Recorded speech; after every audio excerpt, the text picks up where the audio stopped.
แม่ยางพาราเนี่ยจ้ะแล้วลูกนี่เบิดคนทางเด้อสิแก้วบ่มีแท้แม่นสิมีลาสารตัดสินเมื่อนี้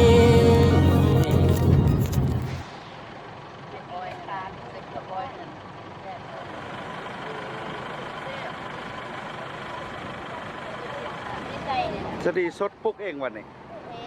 โอ้ธรรมชาติพี่น้องสลีธรรมชาติโอ้แซ่บหลายวันนี้ข้าพเจ้าได้ทองมากับครอบครัวเด้อพี่น้องเด้อต่างมาเที่ยวเนาะสลีธรรมชาติพี่น้องโอ้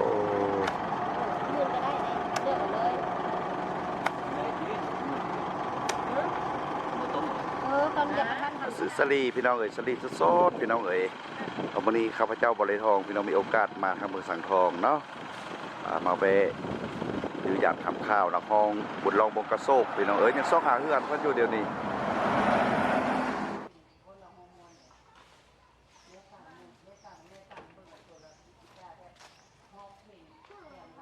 สบายดีพี่น้องทุกท่านตลอดทางครูอาจารย์ทุกภาคส่วนพี่น้องเอ๋ยมื้อนี้ข้าพเจ้าบริทองพี่น้องมายืมมายามถามข้าวน้องชายผมกระโซกพี่น้องเจ้าของผลงานเสียงเพลงไฟน้องขึ้นนงทุ่มเนาะล่าสุดก็เป็นเพลงเตือนใจวัยรุ่นที่เรามาเที่ยวชมสาว่าเราเลี้ยงสัตว์พวกอย่างพลาหมูเขาอุดมสมบูรณ์ดีจะเป็นอะไรพาพี่น้องไปดูชมกันพี่น้องเด้อวันนี้ข้าพเจ้าได้มีโอกาสมาทางสันทองก็เลยแวะพิเศษสุดก็เป็นขอพักๆเลยนะพี่น้องเด้อพิเศษก็เป็นทางพี่น้องสันทองพี่น้องนี้ซอยส่งโซเชียลส่งเสริมเพลงลาวเอานำกันพี่น้องเนาะเป็นต้นก็เป็นลูกในบ้านลานในส่วนพี่น้องทางบ้านสัมพนาพี่น้องเนาะเบาบุญรอดเป็นพี่น้องคนใหญ่ลำรวยรวมกันช่วยส่งสารกัน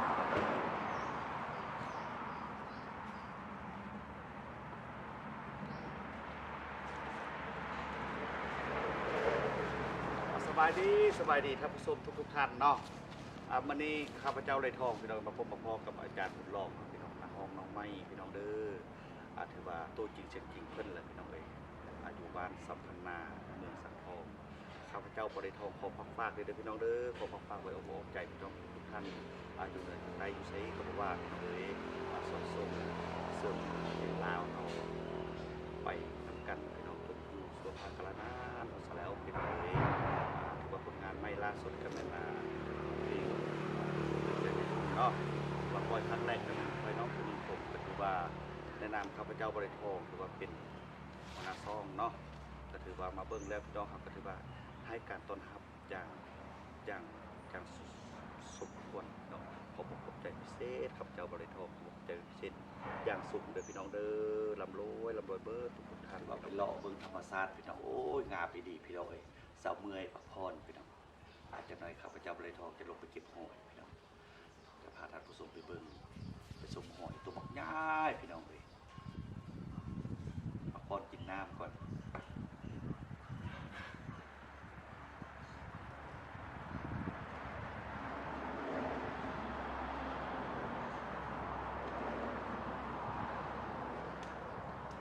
มากับครอบครัวบริโภคมากับครอบครัวมาเบิ้งน้ำกันพี่น้องเบิ่งอย่างปลาโอ้เพิ่นขุดแบบนี้ว่าข้าพเจ้าเลยทองบ่เคยเห็นจักเทื่อพี่น้องเอ้ยว่าเพิ่นขุดแนวใดขุดอย่างปลาเคยยินแต่เพิ่นเว้ามื้อนี้ข้าพเจ้าได้ทองมาสัมผัสตัวจริงมาเบิ่งว่ามันเป็นขุดแบบนี้ครับแล้วเป็นจอกแบบนี้เลยพี่น้อง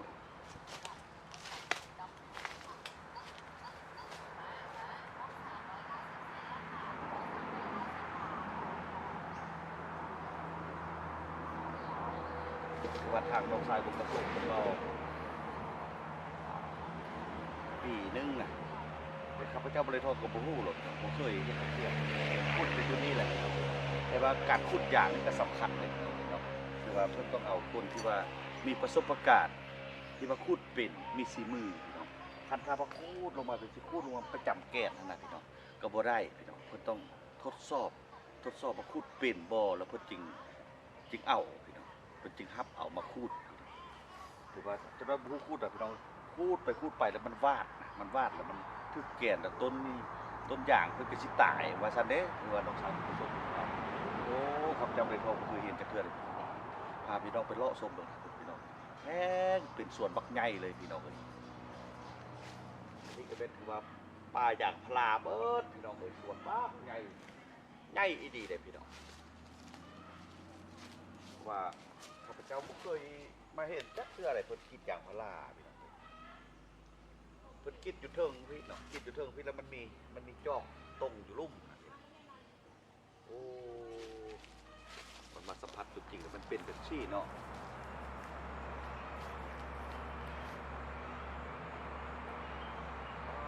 ผมก็ดีเราเลยดูว่าเห็นหน้าพร้อมดูว่าอยู่พุ่นมันอย่างพลาเมื่อแต่เป็นบางหลอกเป็นขึ้นนะแต่ละมือก็เป็นเราบรินั่งบริโนอนอะไรพี่น้องเลยอันนี้อาชีพอันนี้ต้องเป็นอาชีพดุมั่นคนดุคนมั่นถึงให้ได้เนาะทำเบาบุญรองคนเบานี่โอ้เกือบบริโนอนบุคืนก็เป็นยางล้อเบิ่งอย่างพลาบางเทือกก็เจองูตัวแง้วตัวแมงงอดแมงขี้เข็บไปสั้นแหละพี่น้องเลยโอ้ยการทำมาหากินเลี้ยงชีวิตจริงพี่น้องเนาะต่างคนก็แตกต่างกันไปก็คือกันสำคัญแต่ว่าเฮ็ดยังกระยากเนาะคือว่าให้มันภูมิใจในความเป็นจริงของตัวเองเฮาเนาะคือว่าชีวิตคนเฮานี่ถึงว่าจะอยู่ในฐานะแบบใดก็ภูมิใจในความเป็นจริงซะแล้วพี่น้องเอ๋ยคือข้าพเจ้าบริทองมาเห็นนี่โอ้ข้าพเจ้าบริทองติดใจเพราะว่าข้าพเจ้ามักอยู่แบบธรรมชาติบ้านนอกนะพี่น้องเด้เพิ่นขุดแล้วเพิ่นมีต้นเพิ่นมีแนวต้งเอาเลยพี่น้องเอ้ยโถลาพี่น้องก็จะขุดแล้วก็จะมีบ่วงพี่น้องนี่บ่วงนะพี่น้องนี่เห็นบ่นี่แต่ว่ามันแข็งละเต้เดียวนี่แต่ว่าอยากจับเบิ่งล่ะทางเบาบุญรองเพิ่นว่าระวังเด้นำกดเพิ่นภาษานำกดใส่โอ้ย่านเนาะเพิ่นเก็บหอยพี่น้องเบิ่งลูกชายข้าพเจ้าบ่ได้ทองพี่น้องเอ้ยพาพี่น้องไปเบิ่งลูกชายลงงมหอยบ่เห็นตี้หอยอันโอ้เรางมอยู่พุ่นน่ะที่นี่มีอยู่นี่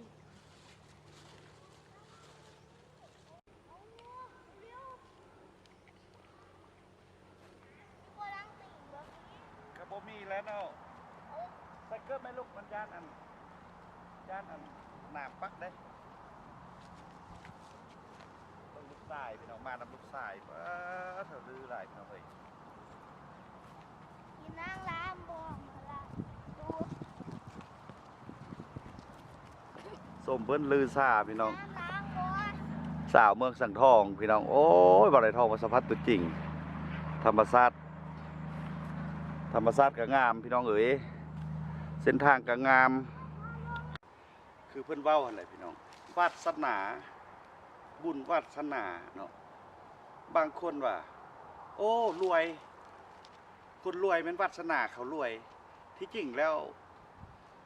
มันบ่แม่นแบบสั้นคือข้าพเจ้าบ่ได้ทองเป็นคนสู้ชีวิตวาสนาดวงโชคชะตาเนาะเพิ่นดีที่จริงแล้ววาสนาดวงชะตาดวงมันมีจำแนกออกดวงกับดุมันประเด็นหลักๆต้องดุมันพี่น้องดวงวาสนาดวงเพิ่นดีวาสนาดวงดุมันพี่น้องตัวนี้เนี่ยตัวชื่อว่ามันเป็นความจริงเลยพี่น้องเอ๋ยบ่แม่นว่าอาศัยแต่บุญวาสนาบ่ได้มาเพิ่งเฮาหรอกพี่น้องมันต้องเว้าด้วยความเป็นจริงดวงดุมันพี่น้องอยู่ไสก็บ่ตายพี่น้องคือทางน้องชายบุญรองเพิ่นพี่น้องบางคืนแล้วเพิ่นไปนอนอยู่ตู้พักว่าเกี่ยวกับอย่างพระรามในเฮ็ดมื้อคืนเด้พี่น้องคือว่ามานอนอยู่ตู้นี้น้อยนึงแล้วก็ไปตู้พุทธบนเบาได้ทองลงรถพุทธพาพี่น้องไปเป็นคนชมบนอยู่บนนี้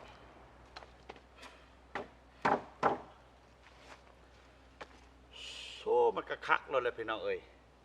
ถือว่าใช้ชีวิตแบบเรียบง่ายพี่น้องเอ้ยว้าเมื่อคืนวันเทือกันนอนอยู่นี่พี่น้องถ้าเป็นข้าพเจ้าบ่เลยทองมาป้าขอโทษพี่น้องเนาะตามนี้มีผู้สาวมาซุ่มเบียร์สับเจอแห้งคักอีกซะแล้วพี่น้องเอ้ยพอดีอย่างพลาบ่ได้จักยาก โอ้คักพี่น้องเอ้ยคักหลายถือว่าความดูความมั่นพี่น้องเนาะดูความมั่นสู้สุนถือว่าทางน้องทรายบงกระโซกเพิ่นประสานงานทางข้าพเจ้าบริทองเอิ้นบ่โดนนะพี่น้องข้าพเจ้าบริทองก็มาเบิ่งตัวจริงพี่น้องน้องมาเบิ่งตัวจริงก็ถือว่าทำสู้ทำเสี่ยงถือว่าโอเคแล้วพี่น้องเอ๋ยจังใดก็ขอฝากเด้อพี่น้องเด้อพิเศษทางพี่น้องทางเมืองสังทองเนาะซอยส่งซอยเสียแห่งใจลูกหลานทางเมืองสังทองเด้อพี่น้องเด้อพี่น้องบางขึ้นนี่นะบาบุญรองมีไฟสายต้องไล่ล้อเบิ่งอย่างพลาพี่น้องถือว่าอาชีพนี้ก็ถือว่าก็ยากจุดเลยมันโบดุโบมันแล้วมันโอ้แล้วเลยพี่น้องเลยบางคืนนี้โลเอาไปสายยึงพี่น้องยึงเลาะตามแต่ละต้นนะพี่น้องเจอตัวงูพี่น้องตัวงูอยู่อันนำโถอย่างพลานี่นะพี่น้องนอนพุดอยู่มีฮอตตัวเข้มแมงงอดพี่น้องถือว่าข้าพเจ้าบริทองมาเห็นตัวจริงก็ถือว่าโอ้สมเสยนะพี่น้องสมเสยคนสู้ชีวิตเด้อพี่น้องเด้อถือว่าเดี๋ยวนี้บ้าบุญรองเพิ่นจักไปทางใดบ่ฮู้ล่ะพี่น้องเอ้ยเพิ่นไปเก็บหอยพี่น้องเพิ่นไปเก็บหอยให้ข้าพเจ้า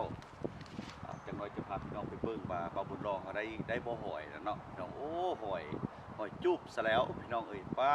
โท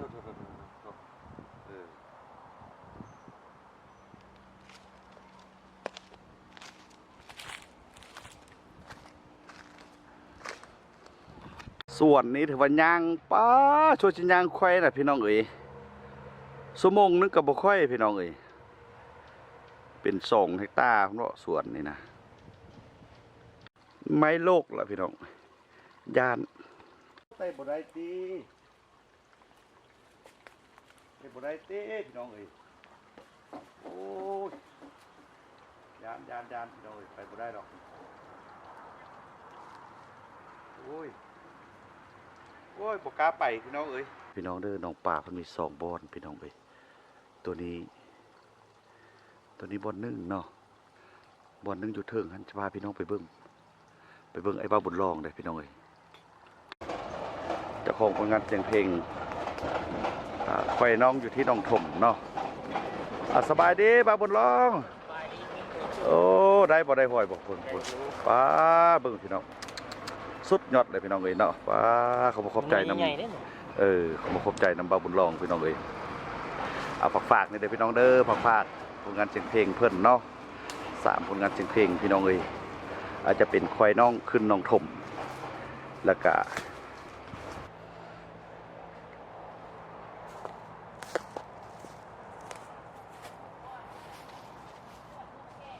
ตัวหอยมันอยู่นอกนี่ไปงมเอาอยู่นอกกับกบผัวต่างมาเที่ยวต่างมาเยอะมาหยาบน้องทรายเพิ่นว่าข้าพเจ้าบริทองมาเห็นก็โอ้กระซัดซื่อพี่น้องเลยซัดซื่อ